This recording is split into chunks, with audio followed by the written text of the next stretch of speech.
Hi, this is Mrs. Buddha, and I just wanted to share some of the ways that our students have been working on comparing fractions.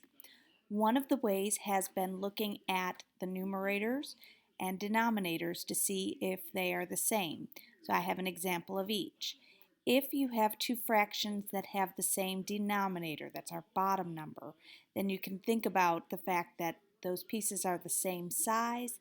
These are eighths. So if I have one of them, 1/8, that's going to be less than if I have five of them, 5/8. If you have a pizza cut into eighths, 1/8 is going to be less than 5/8. 5/8 is greater. If you have two fractions that have the same numerator, then you're going to think about the size of those pieces. We have the same number of pieces, but that denominator tells us how large those pieces are. In class, we've done a lot of work with cutting things up, and we've seen how the bigger the denominator, the smaller the pieces are. So even though 6 seems like a big number, those sixths are going to be smaller pieces than the thirds. So 2/6 is going to be less than 2/3. I've told the students to think about mice and elephants. So your thirds are your elephants, your sixths are your mice, you have two of each. 2/3 are going to be greater.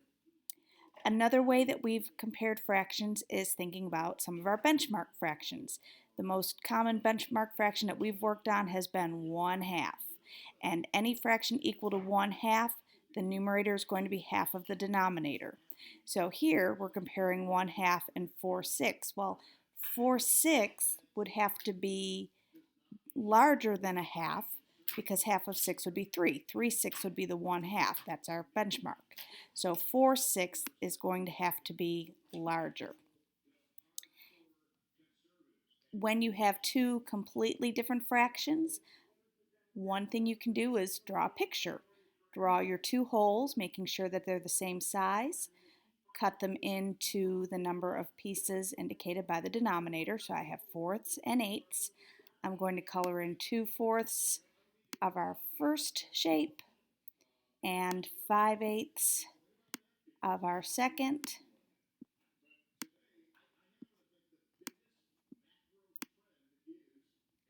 And I can see that I have a larger part colored in on the 5/8. So that means 5/8 is going to be greater than 2/4. Finally, if students are having difficulty with the pictures or with any of the reasoning strategies, they can cross multiply. And to do that, I've told the students to draw their arrows going bottom to top, so that they multiply in those directions. So 6 times 2, that equals 12, so I write my product over on this side. 8 times 3, that's 24. 24 is that larger number, so 3/6 is the larger fraction.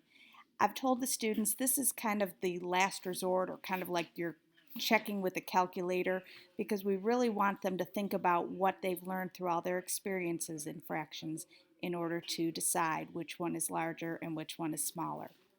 I hope that you found this helpful.